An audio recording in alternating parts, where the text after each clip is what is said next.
टीपू सुल्तान शेर मैसूर की विस्तृत कहानी। साल 1750 का भारत। मुगल साम्राज्य बिखर रहा था। मराठा शक्ति अपनी सीमाओं पर थी। अंग्रेज ईस्ट इंडिया कंपनी धीरे धीरे अपने पंजे गाड़ रही थी। और ऐसे समय में दक्षिण भारत की धरती पर जन्म हुआ एक ऐसे शेर का, जिसकी दहाड़ ने ब्रिटिश साम्राज्यवाद को कई बार हिला दिया। उसका नाम था सुल्तान फतेह अली साहब टीपू, जिसे दुनिया शेर मैसूर के नाम से जानती है। जन्म और बचपन। उनका जन्म 20 नवंबर 1751 को बेंगलुरु के पास देवनहल्ली में हुआ था।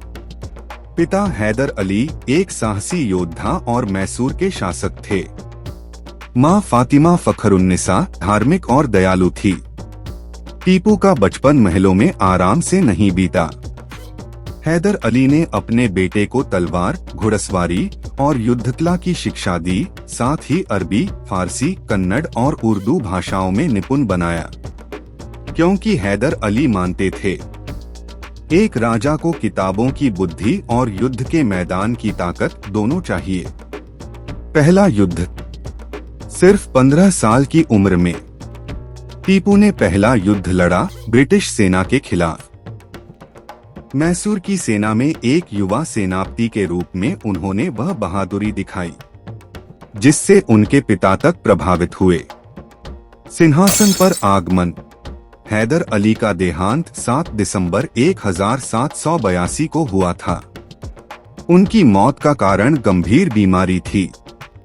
उसे समय द्वितीय आंग्ल मैसूर युद्ध चल रहा था। मैसूर का ताज टीपू के सिर आया, लेकिन यह ताज फूलों का नहीं, कांटों का था, क्योंकि उनके चारों ओर दुश्मनों का घेरा था। उत्तर में मराठा, पश्चिम में निजाम और पूर्व में अंग्रेज। दूरदर्शी सोच और उपलब्धियां। टीपू सुल्तान का शासनकाल उस समय के हिसाब से बेहद आधुनिक था। अब एक नजर टीपू सुल्तान के विकासात्मक कार्यों पर। सैन्य नवाचार। मैसूर रॉकेट का विकास। लोहे के आवरण वाले रॉकेट जो 2 किलोमीटर दूर तक मार कर सकते थे। अंग्रेज इतने प्रभावित हुए कि इन्हें इंग्लैंड ले जाकर कॉमग्रीव रॉकेट बनाया गया। कृषि और सिंचाई। नई नहरें और जलाशय का निर्माण करवाया गया। कृषि की स्थिति को सुधारने के लिए कर्ज की माफी दी गई। मसालों और रेशम के व्यापार को बढ़ावा दिया गया। अंतर्राष्ट्रीय संबंध। फ्रांस, तुर्की, ईरान, अफगानिस्तान के साथ व्यापार और सैन्य संधियां।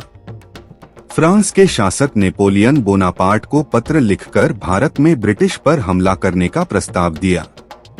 आर्थिक सुधार। नई मुद्रा। टीपू सुल्तान स्वर्ण, रजत और तांबे के सिक्के चलवाए। वजन और माप की एकरूपता को लागू किया। अंग्रेजों के खिलाफ 4 युद्ध। टीपू सुल्तान ने ब्रिटिश ईस्ट इंडिया कंपनी के खिलाफ 4 बड़े युद्ध लड़े। पहला एंग्लो मैसूर युद्ध 1767 से 1769।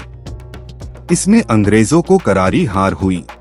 दूसरा युद्ध 1780 से 1784। हैदर अली की मृत्यु के बाद टीपू ने मोर्चा संभाला और ब्रिटिश को संधि करने पर मजबूर किया। तीसरा युद्ध 1790 से 1792। इस युद्ध में न केवल अंग्रेज बल्कि निजाम और मराठा भी उनके खिलाफ हो गए। उन्हें कुछ भूमि गंवानी पड़ी, लेकिन ब्रिटिश का मनोबल कमजोर हुआ। चौथा युद्ध 1799। श्रीरंगपट्टनम का ऐतिहासिक युद्ध, जिसमें टीपू सुल्तान अंतिम सांस तक लड़े और वीरगति को प्राप्त हुए। अब सवाल उठता है कि क्या टीपू सुल्तान एक राष्ट्र विरोधी शासक थे? नहीं। टीपू सुल्तान को हराने के लिए हैदराबाद के निजाम, मराठा और त्रावणकोर के शासक ने अंग्रेजों को साथ देकर तरह तरह से मदद की। चारों तरफ से घेराबंदी कर टीपू सुल्तान को हराया। तो अब सीधा सवाल यह है कि राष्ट्र विरोधी कौन थे? इसका उत्तर किसी के पास नहीं।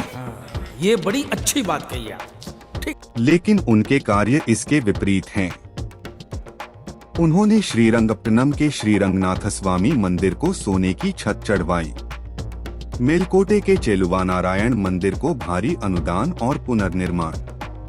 नंजुनगुड़ के श्रीकंतेश्वर मंदिर को चांदी की नाथ दी। कलाले, कांचनहल्ली, कोल्लूर, कंकनाथेश्वर और 150 से अधिक मंदिरों को जमीन और धन दिया।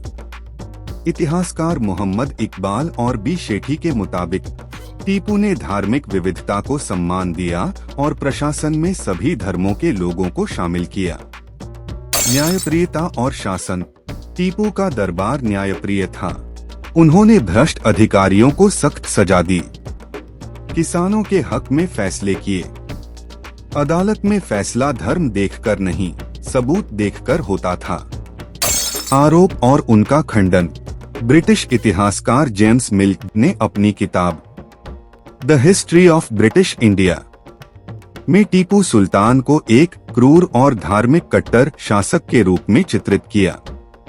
इस वर्णन का मुख्य उद्देश्य ब्रिटिश उपनिवेशवाद को सही ठहराना और यह दिखाना था कि भारत में अंग्रेजों का शासन सभ्यता और शांति लाने के लिए आवश्यक है। हाँ, कोर्ग, मलाबार और मंगलौर में उन्होंने विद्रोह दबाने के लिए कठोर कार्रवाई की, लेकिन यह धार्मिक कारणों से नहीं, बल्कि राजनीतिक स्थिरता और साम्राज्य की सुरक्षा के लिए था। The sword of Tipu Sultan 1990 में संजीव कुमार द्वारा निर्देशित मशहूर TV serial the sword of Tipu Sultan ने उनके जीवन को घर घर में पहुंचाया।